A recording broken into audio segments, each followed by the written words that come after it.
Clean didn't mean wasteful, it meant wise. In ancient Egypt, water was precious, the desert dry, and yet people cultivated habits that kept them not only clean but comfortable, fragrant, and confident in who they were. To them, cleanliness was not vanity, it was ritual, identity, and even a way of honoring Ma'at, the balance that governed everything from river to household. Tonight, we'll walk through those habits step by step, from sand scrubs to copper jug baths, from beeswax grooming to fresh linen. From beeswax grooming to fresh linen, from drying under the desert breeze to drifting to sleep with the faintest scent of soap.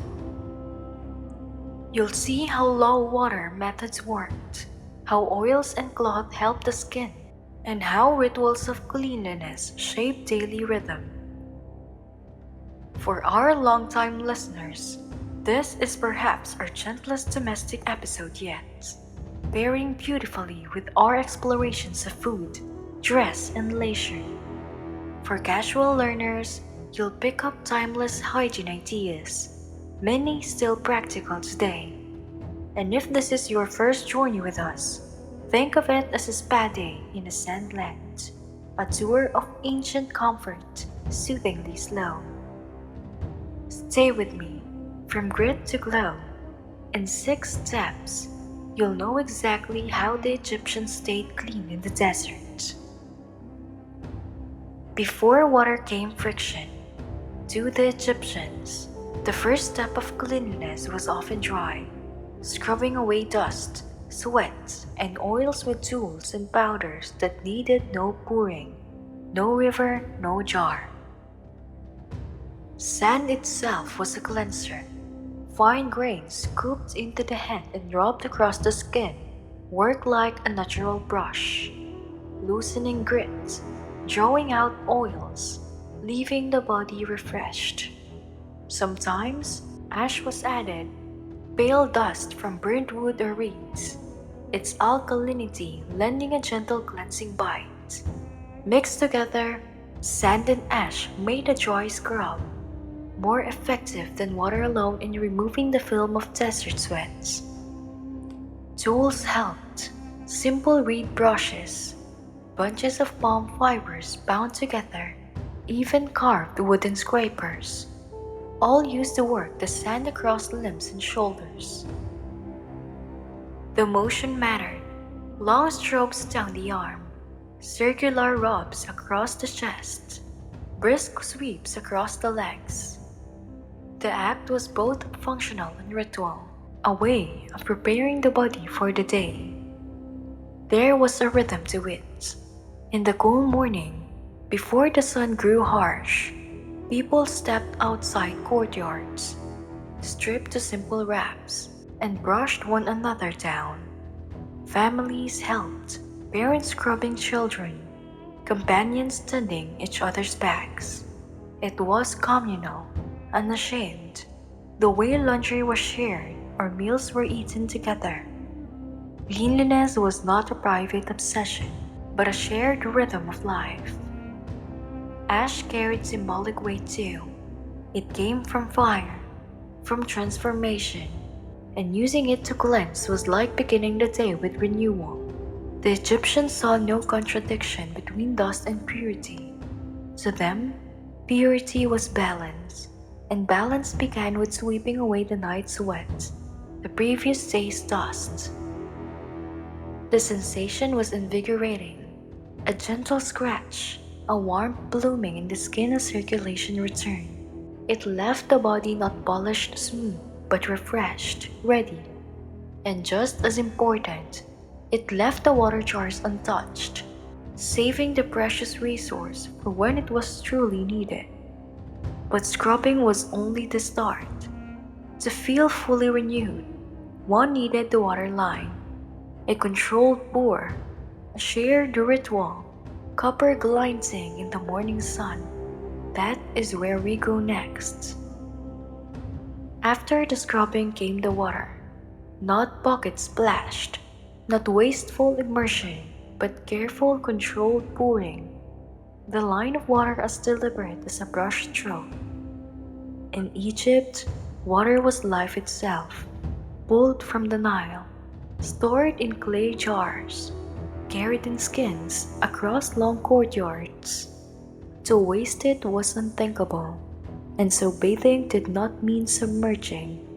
It meant guiding the stream where it was needed most, with thought, with precision. The vessel mattered. Copper jugs, hammered to a soft sheen, were prized for this purpose. They caught the morning light, warming quickly in the sun, so that the water they carried felt neither shockingly cold nor too hot. Handles curved for easy tilting, sprouts shaped to release water in a steady ribbon rather than a clumsy gush. Even clay pitchers, more common, were designed with narrow necks to let the flow be slow, not sudden. The act itself was usually shared. One person held the jug, another stood ready to wash. Water ran down over shoulders, over arms, over the crown of the head, never in torrents, but in ribbons, just enough to carry away the loosened dust from the sand scrubs, just enough to freshen the skin. Hands rubbed gently as the water fell, smoothing the flow across chest, across back, across legs. Then it was repeated, the partners reversing roles. Bathing was a dialogue, not a solitary act. Sometimes, a bowl was placed beneath the feet to catch what fell, conserving it for rinsing tools, for watering plants, for scrubbing floors later. Nothing was wasted. Even in cleansing, balance was kept. The gods had given water in measure. People returned respect in measure. Etiquette guided the ritual. To pour too much was careless. To pour too little was neglectful. Steady hands, watchful eyes, respectful silence often framed the act. Children were taught early how to tilt the jug with balance, how to keep the flow gentle, how to use water as though every drop were sacred. And indeed it was. The sensation was different from our idea of bathing. There was no soaking, no immersion. Instead, there was the feel of cool streams tracing the body in lines, a freshening rather than a drowning. Dust and sweat carried off slowly, rhythmically, the way reeds bend in a breeze. By the end, the skin was awake, cleansed, but never drenched. Enough was always the right amount. The setting added to the experience. Courtyards, with their high mud brick walls, offered shade and privacy. Jugs glinted in the sunlight. Water splashed softly onto stone. Birds called overhead. Sometimes a sprig of herbs, mint, thyme, even lotus petals, was dropped into the water to give a faint scent, turning a simple necessity into a quiet luxury. And when the pouring ended, the body felt lighter, fresher, but not bare. The Egyptians knew that water opened the pores, and the desert air could steal moisture as quickly as it gave coolness. So, the ritual of pouring was always followed by another, sealing in softness, protecting the skin, shaping the self. And that sealing came not from cloth, not yet, but from wax and oil, a thin sheen, faint scent, a way of keeping both body and spirit aligned.